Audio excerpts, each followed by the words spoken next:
Science fictional movies में देखा है कि कैसे पृथ्वीवासी पृथ्वी से बाहर दूसरे ग्रहों पर जाकर बस्तियां बसाते हैं और हमारा भी कुछ यही सपना है कि हम अपने चंद्रमा और मंगल ग्रह पर बस्तियां बसाएं और एक इंटरप्लैनेटरी सिविलाइजेशन बन जाएं। लेकिन दूसरे ग्रहों या चंद्रमाओं पर बस्तियां बसाना अब सपना या साइंस फिक्शनल नहीं रह गया है, बल्कि अब ये हकीकत होने वाला है।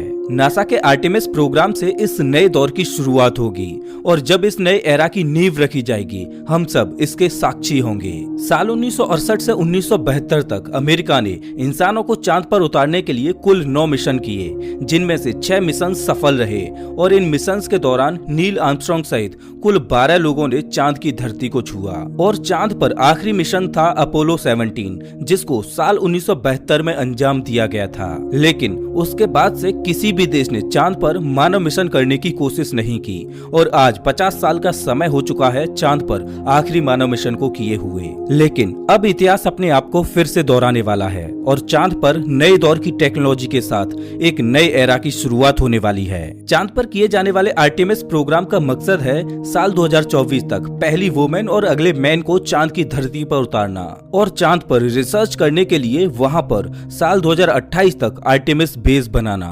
वैज्ञानिकों ने चांद पर आर्टेमिस बेस बनाने के लिए चांद पर एक बहुत बड़े गड्ढे सैकेल्टन क्रेटर को चुना है, जो कि 12 मील चौड़ा और 2 मील गहरा है। सोचकर देखिए कि मानव निर्मित एक बहुत बड़ा लूनर बेस इस गड्ढे के अंदर काले अंधेरे में होगा। लेकिन आखिर चांद पर लूनर बेस बनाने की क्या जरूरत पड़ेगी और इसका आगे आने वाले स्पेस मिशंस के लिए क्या इस्तेमाल होगा?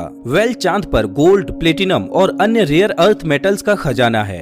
लेकिन किसी भी बाहरी कॉस्मिक बॉडी पर जो सबसे बड़ा खजाना होता है वो है पानी। अगर पानी को हाइड्रोजन और ऑक्सीजन में स्प्लिट करके सेपरेट किया जाए और हाइड्रोजन और ऑक्सीजन को लिक्विड में कन्वर्ट किया जाए तो ये बन जाता है एक रॉकेट फ्यूल, जो कि स्पेस मिशंस के लिए बहुत ही कारगर साबित होगा। पृथ्वी से लॉन्च किए गए किसी भी स्पेस क्राफ्ट को चांद पर जाकर फिर से रिफिल किया जा सकेगा। वैज्ञानिक मानते हैं कि सैकेल्टन क्रेटर की गहराई में पानी बर्फ के रूप में दफन है। अगर वहां पर पानी का बहुत बड़ा भंडार मौजूद है तो वो फ्यूल का बहुत बड़ा रिसोर्स बन सकता है। नासा का मानना है कि चांद पर 600 मिलियन से लेकर 1 बिलियन मैट्रिक टन तक लूनर आइस मौजूद है, जो कि भविष्य में किए जाने वाले मानव मिशनों के लिए बहुत बड़ा खजाना है। अगर हम इस पानी को अच्छी तरह से हार्वेस्ट कर पाए तो चांद मंगल ग्रह की यात्रा के लिए एक फ्यूल स्टेशन का काम कर सकता है। लेकिन ये सब इतना आसान नहीं रहने वाला। चांद पर लूनर बेस बनाने के लिए बहुत सी चुनौतियों का सामना करना पड़ेगा। आर्टेमिस प्रोग्राम के 4 मेन कंपोनेंट्स हैं। पहला है स्पेस लॉन्च सिस्टम रॉकेट यानी SLR, जो कि अभी तक का सबसे पावरफुल रॉकेट होगा, जो स्पेसक्राफ्ट को पृथ्वी से बाहर तक लॉन्च करेगा। दूसरा कंपोनेंट होगा ओराइन स्पेसक्राफ्ट, जो कि एस्ट्रोनॉट्स को चांद तक ले जाएगा। तीसरा कंपोनेंट होगा लूनर गेटवे। ये एक तरह का छोटा स्पेस स्टेशन होगा जो कि चांद के चारों ओर चक्कर लगा रहा होगा। और इस मिशन का चौथा कंपोनेंट होगा ह्यूमन लैंडिंग सिस्टम, जिसकी मदद से एस्ट्रोनॉट्स चांद की सतह पर उतरेंगे और ये सारे ही सिस्टम एक साथ ऑपरेट होंगे। चलिए अब जानते हैं कि आर्टेमिस प्रोग्राम को अंजाम कैसे दिया जाएगा। आर्टेमिस प्रोग्राम के पहले ही मिशन में एस्ट्रोनॉट्स को चांद पर नहीं उतारा जा सकता, क्योंकि ऐसे मिशंस में बहुत ज्यादा रिस्क होता है। किसी भी मानव मिशन को अंजाम देने से पहले ये सुनिश्चित करना जरूरी होता है कि चांद पर भेजने और वहां से वापस लौटने में जिस टेक्नोलॉजी का उपयोग हो रहा है वो टेक्नोलॉजी ठीक से काम कर भी रही है या नहीं। इसीलिए वैज्ञानिक अनमैन्ड मिशन करते हैं। जब उनमें सफलता मिल जाती है तब जाके इंसानों को भेजने का रिस्क लिया जाता है और उनमें उन्हीं रॉकेट्स और टेक्नोलॉजी का इस्तेमाल किया जाता है जो अनमैन्ड मिशन को अंजाम दे चुकी होती हैं। ऐसा ही वैज्ञानिकों ने चांद पर इंसानों को उतारने के लिए अपोलो प्रोग्राम में किया था। अपोलो 4, 5 और 6 इन 3 अनमैन्ड मिशन को सबसे पहले अंजाम दिया गया था। उसके बाद अपोलो 7, 8, 9 और 10 मिशन को अंजाम दिया गया, जिसमें एस्ट्रोनॉट्स तो थे लेकिन उनमें चांद पर उतरने के लिए लैंडर मौजूद नहीं था। मतलब इन मिशंस में एस्ट्रोनॉट्स को चांद पर उतरने के लिए नहीं भेजा था, बल्कि उन्हें केवल सभी सिस्टम्स को टेस्ट करने के लिए भेजा गया था। अपोलो 7, 8, 9 और 10 मिशंस में एस्ट्रोनॉट्स चांद पर गए तो थे, लेकिन वो चांद के ऑर्बिट में घूमकर फिर से वापस आ गए। जब वैज्ञानिकों ने ये सुनिश्चित कर लिया कि अब वो इंसानों को चांद पर उतारने में सक्षम हैं, तब जाके अपोलो 11 को लॉन्च किया गया और इंसानों को चांद की धरती पर पहली बार उतारा मारा गया। ठीक उसी तरह से आर्टेमिस प्रोग्राम को भी अंजाम दिया जाएगा। आर्टेमिस प्रोग्राम के पहले फेज में 3 मिशंस किए जाएंगे, जिसमें आर्टेमिस 1 एक टेस्ट फ्लाइट होगी, जिसमें SLS रॉकेट ओराइन स्पेसक्राफ्ट को लॉन्च करेगी, जिसमें कोई भी इंसान मौजूद नहीं होगा। इस मिशन का मकसद ये सुनिश्चित करना होगा कि एस्ट्रोनॉट्स को ले जाने के लिए जिस रॉकेट और स्पेसक्राफ्ट को इस्तेमाल किया जाएगा वो उनके लिए सेफ है या फिर नहीं। इस मिशन के दौरान 13 छोटे छोटे सैटेलाइट्स को भी लॉन्च किया जाएगा। आर्टेमिस 1 के बाद आर्टेमिस 2 को लॉन्च किया जाएगा, जिसमें एस्ट्रोनॉट्स को भेजा जाएगा। इस मिशन का मकसद होगा कि ओराइन स्पेसक्राफ्ट का लाइफ सपोर्ट सिस्टम भविष्य में होने वाले मून मिशंस के लिए लंबे समय तक सस्टेन करेगा या नहीं। इस मिशन में 4 एस्ट्रोनॉट्स को लूनर ऑर्बिट में भेजा जाएगा और ये एस्ट्रोनॉट्स वहां पर चांद की परिक्रमा करते हुए 4 दिन बिताएंगे। उसके बाद फिर से वे घर वापस लौट आएंगे और उसके बाद आर्टेमिस 3 को लॉन्च किया जाएगा, जिसमें पहली बार एक वुमेन चांद की धरती को छुएगी और 50 साल के एक लंबे इंतजार के बाद फिर से चांद पर इंसान पहुंचेंगे। आर्टेमिस 3 को 2024 में लॉन्च किया जाना है। स्पेस लॉन्च सिस्टम यानी SLS को साल 2011 से ही डेवलप किया जा रहा है, जब नासा ने पहली बार आर्टेमिस प्रोग्राम को अनाउंस किया था। ये अभी तक का सबसे पावरफुल रॉकेट है और ये दुनिया का सबसे सुपर हैवी लिफ्ट व्हीकल है। ये इतना पावरफुल है कि एक 32 मंजिला इमारत को भी उछाल कर फेंक दे। SLS का काम होगा ओराइन स्पेसक्राफ्ट को पृथ्वी के ऑर्बिट में ले जाना। पृथ्वी के ऑर्बिट में पहुंचने के बाद काम शुरू होगा ओराइन स्पेसक्राफ्ट का।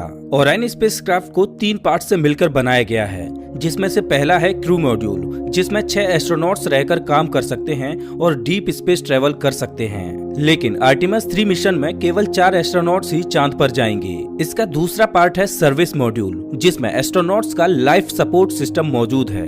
सर्विस मॉड्यूल का ही काम होगा क्रू मॉड्यूल में पर्याप्त प्रेशर और ऑक्सीजन बनाए रखना। साथ ही सर्विस मॉड्यूल में एक इंजन भी है, जिसको डीप स्पेस में ऑपरेट किया जाना है। और ओराइन का तीसरा पार्ट है एबॉर्ट सिस्टम। इसका उपयोग मेनली एस्ट्रोनॉट्स की सेफ्टी के लिए है। अगर बाई चांस लॉन्च से लेकर पृथ्वी के ऑर्बिट में प्रवेश करने तक मिशन में कोई गड़बड़ी होती है तो एस्ट्रोनॉट्स इस अबॉर्ट सिस्टम की मदद से अपनी जान बचा पाएंगे।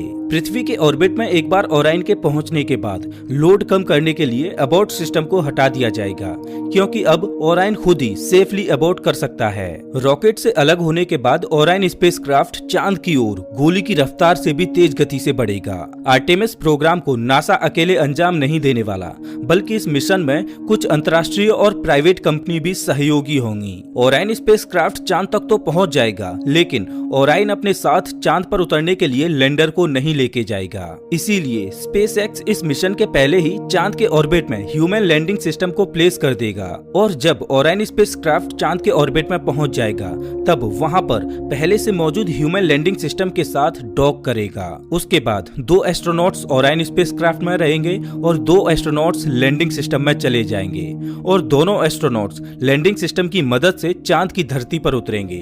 तब तक ओराइन स्पेसक्राफ्ट चांद के चक्कर लगाता रहेगा। एस्ट्रोनॉट्स एक हफ्ते तक चांद की सतह पर रहकर रिसर्च करते रहेंगे। उसके बाद वो वापस ओराइन पर पहुंच जाएंगे और ओराइन का इस्तेमाल करके वो वापस पृथ्वी पर आ जाएंगे। प्रोग्राम यही खत्म नहीं होगा, बल्कि ये तो एक नए एरा की शुरुआत होगी। दरअसल भविष्य में चांद पर इंसानी बेस बनाने के लिए सबसे पहले चांद के ऑर्बिट में एक छोटा सा स्पेस स्टेशन बनाया जाएगा, जो चांद के ऑर्बिट में घूमता रहेगा। ये बिल्कुल वैसे ही होगा जैसे पृथ्वी के ऑर्बिट में इंटरनेशनल स्पेस स्टेशन घूम रहा है, लेकिन चांद के ऑर्बिट में बनाया गया स्पेस स्टेशन बहुत छोटा होगा। चांद के ऑर्बिट में बनाए जाने वाले स्पेस स्टेशन का नाम होगा गेटवे, जो कि भविष्य में चांद पर किए जाने वाले मानव मिशनों के लिए बहुत उपयोगी सिद्ध होगा। आने वाले मिशंस में पृथ्वी से आने वाले स्पेसक्राफ्ट्स गेटवे में डॉक करेंगे और एस्ट्रोनॉट्स यहाँ पर कुछ दिन रुककर अपनी रिसर्च भी करेंगे। और इस गेटवे में पहले से ही लैंडिंग सिस्टम मौजूद होगा, जिसका इस्तेमाल करके वो चांद की सतह पर उतरेंगे और इसी के द्वारा वो वापस गेटवे पर लौट आएंगे। इस गेटवे की मदद से साल 2028 तक चांद पर एक लूनर बेस बनाया जा चुका होगा और भविष्य में मंगल ग्रह पर उड़ान भरने के लिए चांद के इसी लूनर बेस का अहम योगदान रहेगा। दोस्तों, हम बहुत लकी हैं कि स्पेस के इस नए एरा की शुरुआत के हम साक्षी बनेंगे।